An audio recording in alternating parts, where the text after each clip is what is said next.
What is up, guys? Friend1 here, and welcome to my live reaction and review for Haikyuu chapter 277, Outnumbered. Alright, guys, so you know what you want to do. If you want to follow on, you know what you guys need to do. Simple as this.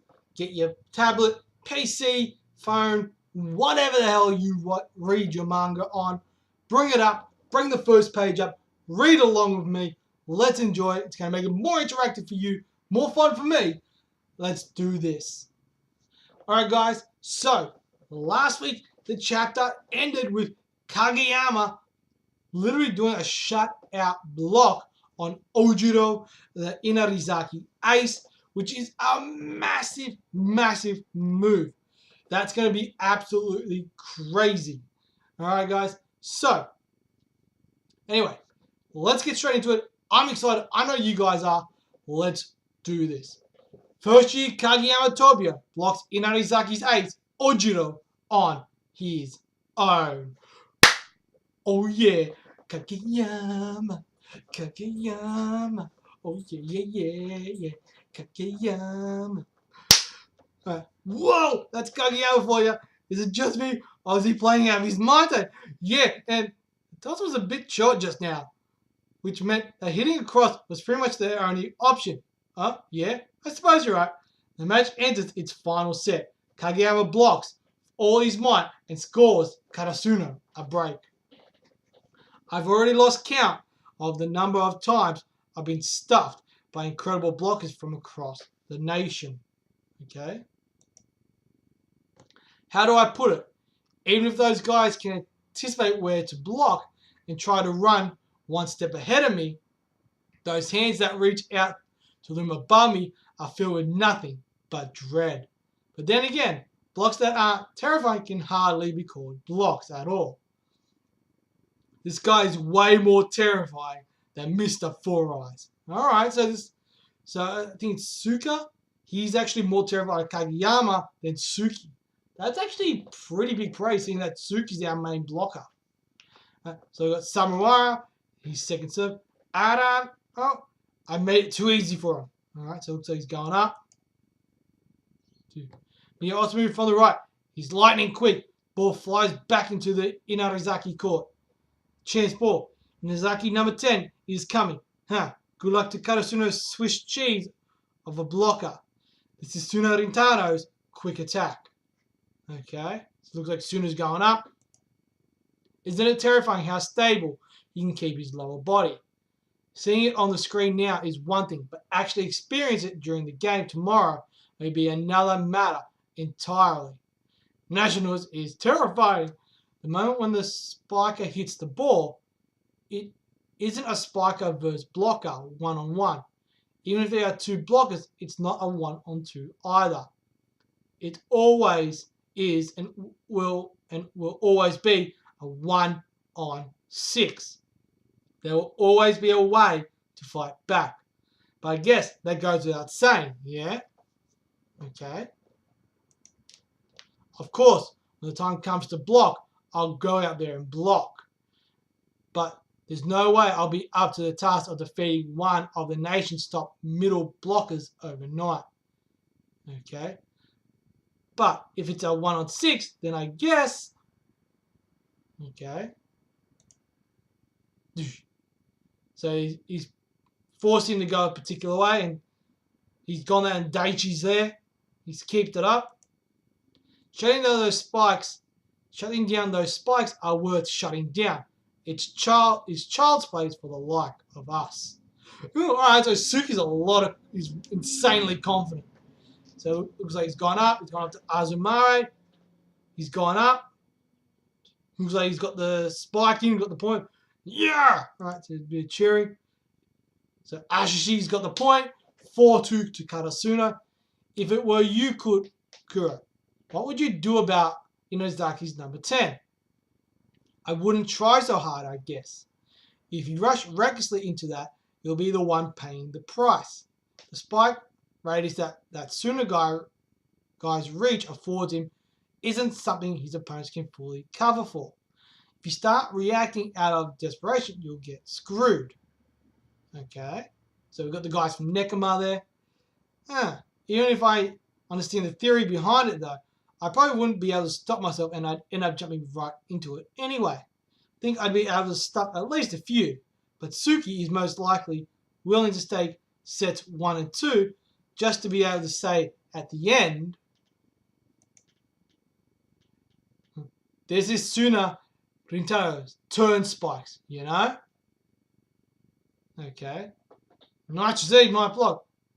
Watch and learn, Lev. Huh? I'm watching! So they're ripping into him. Volleyball is a sport where losing points is inevitable. It's impossible to do away with losing points. There is no fail-safe counter to any incoming attack. True. However, in the case of Suna's turn serves, okay, the more he uses it, the side that actually benefits from it ends up being Suki's team. This guy. He has deliberately been only blocking the crosses the whole time. Thank you for letting me spike so comfortably all this time. Thank you for actually hitting them more than I thought you would. I love it. Suki's just firing right back at him like, yeah, fuck it, I didn't give a shit, dude. It was definitely on purpose. He's like, he's got the shits. This is the first time I've bumped heads with such a detached middle blocker. And is this guy a machine or what? So as soon as getting the shit, Karasuno's not a team full of projectile cannons after all. This game's starting to lose my interest. Okay, so I got no idea who that is. I'm assuming he's someone quite high up. Okay, so we've got a member change for Karasuno. Kinoshita is coming in for Suki. Karasuno High School's coach Ukai decides to switch in their relief server, Kinoshita Hisashi, in the early game. In the second set, Karasuno was never able to close the point gap. They were stuck playing catch-up for the entire set. It makes sense that they'd want to start racking up the points early on this time around. Okay, so we've got some flashbacks here. Nice serve. I couldn't enforce the setter to use the underarm. Okay, this is my last chance for this game. Kinoshita, go out there and score us 10 points. So we've got Suga. Alright, so Kinoshita is kind of, I'm envisioning the 28th service ace in my mind. Okay, so he's got a flashback. He's got that look in his eyes. There's no need for me to call him out. Call out to him anymore. Give us a nice serve. Kinoshita-san probably can't hear any of it. The jeers of his opponents, nor the cheers from his teammates. Okay. All of his senses are fixated on the ball, the tip of the net, the point which he is targeting. Okay, so he's gone up. He's doing his serve. So it'll be Atsumi's, not Mia. One of the Atsumi brothers, Scott, put it up. Back. Nojiro's coming and just blasted it through. Kinoshita hasn't even moved. And basically, they've got the point. So it's 6-5 to Karasuno. Give us a nah. So Karasuno's swapping it. Suki's coming back in. Ukai's like, don't worry. Kinoshita's wandered off. Watching those intense Furshies get super hyped up. Made me feel like I was a different species compared to them. Turns out, people like Yamaguchi and Tanaka, who achieve heroic modes by their own strength. Narita and Enoshita, who always pull their weight without fail when the time comes. Bring it! Even if I can't be like Nishinoya or Kageyama, I thought at the very least I'd be able to make some kind of dramatic play when my number was called. I thought I'd be able to have my heroic moment too, if only just for a flashing moment. Alright, so he's kind of pissed. He's kind of upset with himself. Turns out I was completely naive about everything. Nishinoya takes to the court once again. Alright. So, overall, pretty damn good chapter. The thing I liked about this chapter, honestly, was the Kinoshita part. He went in as a relief server for Suki, and basically it came off it didn't come off the way he wanted. He wanted to get a service ace, have his moment in the in the spotlight. Unfortunately, Inarizaki, being the number 2 seed, literally shut him down straight away. They got it back, bang, and Ojiro came through with a massive spike, and he wasn't able to basically receive it and send it back up. So he's insanely disappointed, as you can tell from that last page, that he didn't get his moment in something like, an Ashita, and all the other guys. So, and he kind of feels like he's not as reliable as a Suki or a Kageyama or Nishinoya. But the interesting part's going to be next week is that Nishinoya is coming back in.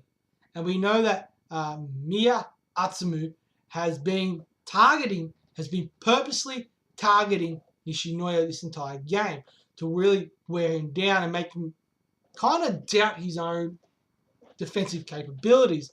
Nishinoya being the libero, a defense-minded, a defensive player. So it's going to be interesting to see what happens now. How is Nishinoya going to approach this? Going off this final page, it looks like, he's ready. It looks like he's fired up and he's ready to rock, to go in and to go hard. It looks like he's taking Suki's place.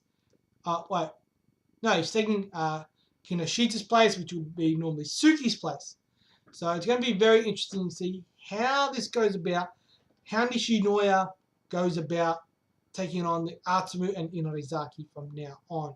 Seeing this is their final set, winner takes all.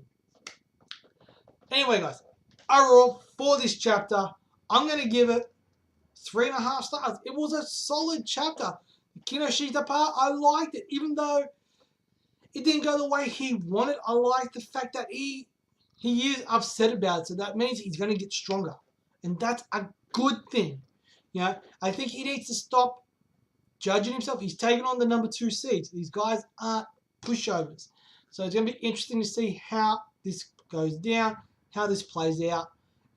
Whether Kinoshita is going to get called again, we don't know. We have to wait and see. But overall, guys, a good chapter. I enjoyed it, and I thought it was worthwhile. The art was solid. Haikyuu's art is always really solid, and I really, really enjoy it. So that's why, guys, it's 3.5 stars this week. Better than that. It was a good chapter. I enjoyed it. We got a bit of progression.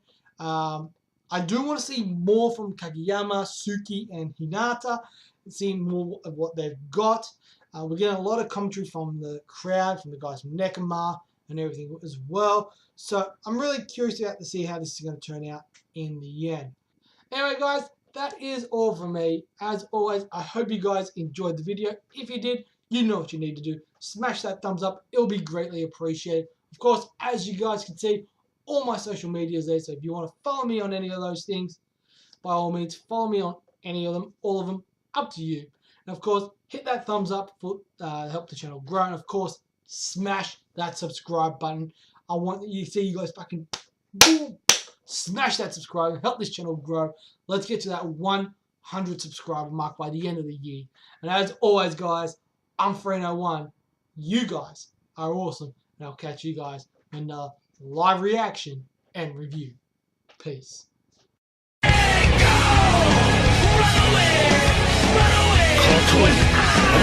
away!